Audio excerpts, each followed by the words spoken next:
लोग के हृदय में ऐसे भावना हो जाता था, हमारे प्राण गोविंद की चरण जो है अत्यंत सुकोमल से कमल है, इसलिए कृष्ण के चरण में कहीं खरोच ना आ जाए, कष्ट ना हो, इसलिए वो समस्त वृक्ष आदि सुंदर सुंदर पुष्प की कमलों के द्वारा, वे पंखुड़ियों के द्वारा वो मानो बना देते थे, ब्रिज बना देते थे।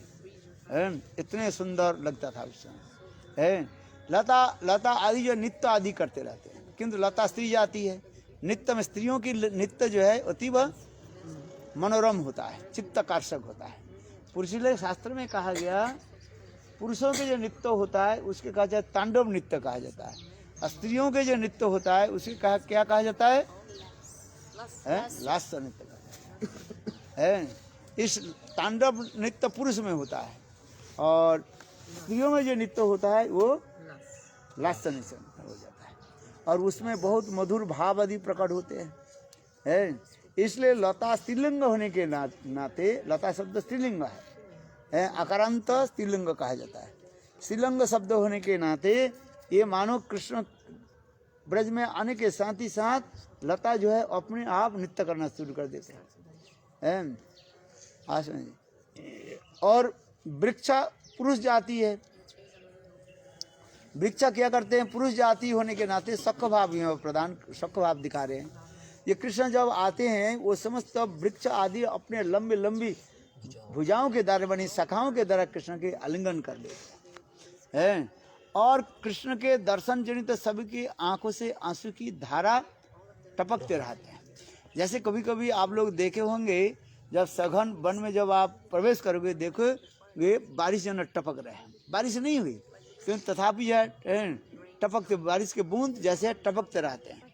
उसी के देखकर हमारे विश्वनाथ चक्रवर्ती पाद कहते हैं ये क्या है? वास्तव जो है कृष्ण दर्शन जनित वो समस्त वृक्ष आदि के जो है चित्त द्रवीभूत हो गया। चित्त द्रवीभूत होने से उनकी आंखों से आंसू की धारा प्रवाहित हो रहा है।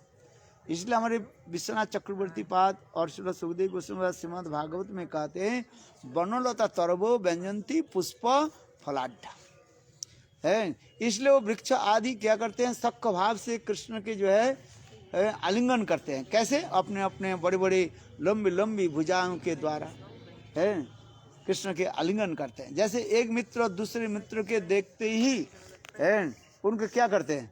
आलिंगन करते, प्रणाम नहीं करते हैं। क्या करते हैं? एक मित्र भाव होता है ना, सख्य भाव होता है। सख्य भाव होने से उनके एक दूसरे के आलिंगन करते हैं। अहो मित्रा, बहुत दिन के बाद हमारे पास आए हैं। इसी प्रकार कह करके वो समस्त वृक्ष आदि लंबी लंबी भुजाएं यानी शाखाओं के द्वारा कृष्ण के आलिंगन करते हैं। फिर देखो कृष्ण के मानो रास्ता निशाना करते हुए वो वृक्ष आदि के शाखाएं जो है हवा के द्वारा ऐसे हिलने लगे, मानो वो शाखाएं ऐसे करते हैं, कृष्ण के अभिवादन करते हैं, अभिवादन से वेलकम करते हैं। आगच्छन्तु महाभागा नित्य कीर्तनीय सदा परिमंदिरे। हे महात्मा, हे सिद्ध महात्मा, आप हमारे घर में पधारिए और हमारे घर में भगवान के नित्य नाम रूप गुण लीला आदि कीर्तन कीजिए। उसी प्रकार वृक्ष आदि करते रहते हैं। और वृक्ष आदि क्या करते हैं? गोविंद के भोजन कराते हैं। कैसे? सुंदर सुंदर सुमिष्ट स्वादिष्ट रसालो फल आदि के द्वारा कृष्ण के भोजन कराते हैं। और कृष्ण बलराम भी वह भोजन करके बहुत आनंद में डूब जाते थे। तो अनेकों कथाएं हैं यहाँ पर। लता आदि किस प्रकार सेवा आदि करते हैं। लता तो क्या, वह आनंद में नृत्य आदि करते हैं। आज हमारे गोविंद हमारे घर में आए हैं, इतने भाव में विभोर हो। जैसे विदुरानी, गोविंद विदुर के घर में जब आए, उस समय विदुर जी नहीं थे घर में, कहीं कारण से बाहर चले गए। और उस समय विदुरानी कहते हैं, ओहो गोविंद हमारे घर में आए हैं, कहाँ बैठाऊँ, कहाँ खिलाऊँ, क्या करूँ। ठीक उसी प्रकार ये वृक्ष आदि लता आदि गोविंद सेवा में उन्मत्त हो जाते हैं। कोई वर्णन करना नहीं, इसलिए कहते हैं वनलता तरबो व्यंजन्ति पुष्प फलाढ्य।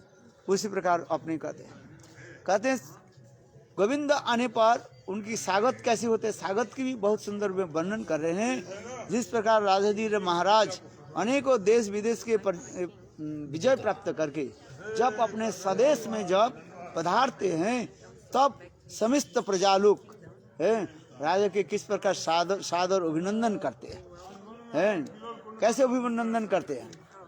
एक तो फूलों के मालाओं के द्वारा अभिनंदन करते हैं, पुष्प वृष्टि आदि करते हैं, और दूसरी जो है दीपक आदि जला करके सब आनंद उत्सव करते हैं। जिस प्रकार भगवान रामचंद्र 14 साल वनवास के बाद माँ जानकी और लक्ष्मण के साथ जब अयोध्या नगर में जब प्रवेश किया, उस समय समस्त अयोध्यावासी भगवान रामचंद्र के शुभ आगमन के लिए ब्रज के क्या बोले अयोध्या के सुंदर दीपक के द्वारा सजाया है, और फूल पुष्प माल्य आदि है वो सब गोविंद के चरण में अर्पित करने लगे, सब भूल गए।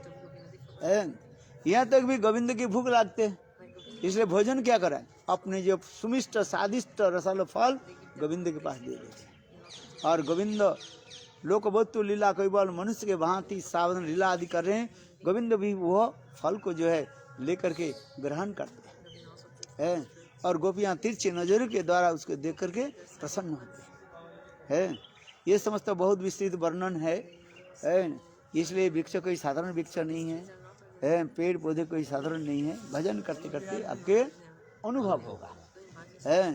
और देखो वृक्ष आदि क्या करते हैं ना, गोविंद की जो है आभार क्या बोले स्वागत आदि करते हैं, वेलकम आदि करते हैं अनेकों प्रकार से। ये मानो पुष्प आदि कन्याएं हैं और फल आदि मानो पुत्र है। अर्थात वृंदावन में लता कौन बन गया, लता पत्नी है, मैंने पहले कहा था लता पत्नी है, और पुष्प जो है वो पुत्र है ना, पुत्री है, कन्या है, और फल जो है ये पुत्र है। इसलिए वृंदावन में ये सभी एक ही साथ में पुत्र कन्या पत्नी और पति एक ही साथ में एक तन मन जीवन होकर के सेवा आदि करने है, ये समस्त दिखाया। और इसमें जो उस समय कृष्ण इसमें ये सुंदर जो है ये तालाब था किलो, जहाँ पर कृष्ण इस समय लीला आदि करते थे। ये बहुत सुंदर सुरम्य प्रदेश आप लोग देख रहे हैं। यहाँ पर भी अनेकों लीला कथा है। कभी कभी कृष्ण इस कुंड में जो है एक तरफ छुप जाते हैं और छुप करके धीरे धीरे पानी में चले जाते हैं, जहाँ पर राधा जी उस पर स्नान करती है, राधा जी के चरण पकड़ लेती है। राधा जी सोचते हैं ये क्या है, मगरमच्छ है।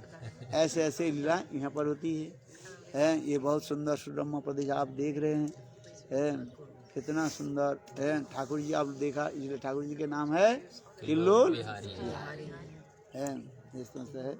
अभी हम लोग आश्रम पर चले हैं, वहाँ पर आप जलपान करें, जल आप व्रत आदि जो रखे हैं उसके आप तोड़े हैं। इसके बाद है निर्जला जो रखा है वो तोड़े।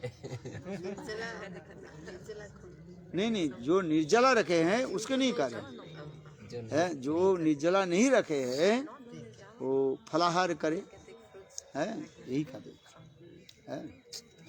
और जो निर्जला रखे हैं काल प्रातः काल में सूर्यास्त के सूर्य उदय के पहले ठाकुर जी के चरणामृति के द्वारा सूर्योदय के बाद जो समय लिखा गया उस समय पारण आदि करें। ये बहुत सुंदर है। ये समस्त जो आप देख रहे हैं यहाँ पर कैसे कैसे कृष्ण राधा कृष्ण की लीला होती है, ये समस्त चिंतनीय है। चिंतन करने के विषय, ये बोलने की विषय नहीं होता, ये क्या है, चिंतन करना है।